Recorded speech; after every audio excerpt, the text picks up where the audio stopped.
সন্মান যাচিব বিচাৰিছোঁ দাদা।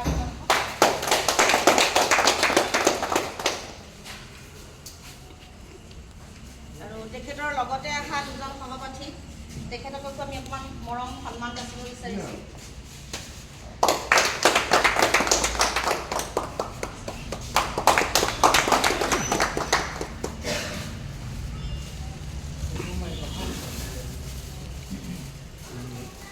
আপোনাক অকণমান আমি সন্মান যাচিব বিচাৰিছোঁ।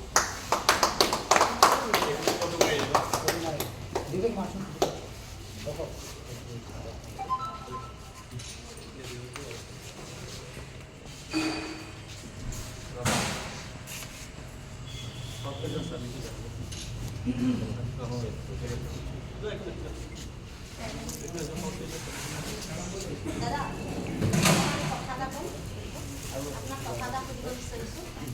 আপুনি আজি আমাৰ ইনোভেটিভ বাজাজত আহি আৰু আজি আমাৰ গগৌ প্ৰথমজন গ্ৰাহক হিচাপে আপুনি নিজকে কেনেকুৱা অনুভৱ কৰিছে অকণমান ক'বচোন। মই খুবেই ভাল পাইছোঁ। গাড়ীখন মোৰ দেখোঁতেই পচন্দ হ'ল। প্ৰথম কথা হ'ল গাড়ীখন মই ৰাস্তাত ধৰি থাকোঁহে দেখিছিলোঁ। মই ল'ম বুলি অহা নাছিলোঁ। চইচ হোৱাৰ কাৰণে মই গাড়ীখন ল'বলগীয়া গাড়ীখন আপুনি কিহৰ কাৰণে পচন্দ কৰিলে, মানে এনেকুৱা কি আছে যাৰ কাৰণে আপুনি গাড়ীখন পচন্দ কৰিলে? গাড়ীখন 1 নম্বৰ কথা হ'ল পূৰা মেটেল বডি, সেইটো কাৰণে মই ভাল পাইছোঁ।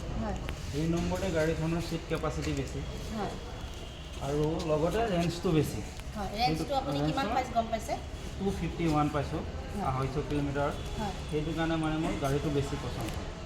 আপুনি মোক এটা কথা কওক, আমাৰ এই প্ৰডাক্টটো মাৰ্কেটত কেনেকুৱা ধৰণৰ মানে আমাৰ চেল হ'ব বা কেনেকুৱা ধৰণৰ আমাৰ প্ৰভাৱ পেলাব, আপুনি অকণমান আপোনাৰ অভিজ্ঞতাৰে কওকচোন।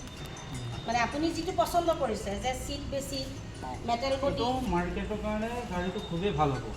মাৰ্কেটটো মানে ল'ব ৰেঞ্জটো, কাৰণ বাকী বহুত গাড়ী দেখিছোঁ মই। গাড়ী বহুত বেলেগ ল'ম বুলি মই আহিছিলোঁ, কিন্তু গাড়ীখনো মই কেপাচিটি, ৰেঞ্জ আৰু গাড়ীখনৰ মেটেল বডিৰ কাৰণে মই লৈছোঁ। মোৰ নিচিনা আৰু বহুতেই গাড়ীখন পচন্দ কৰিব।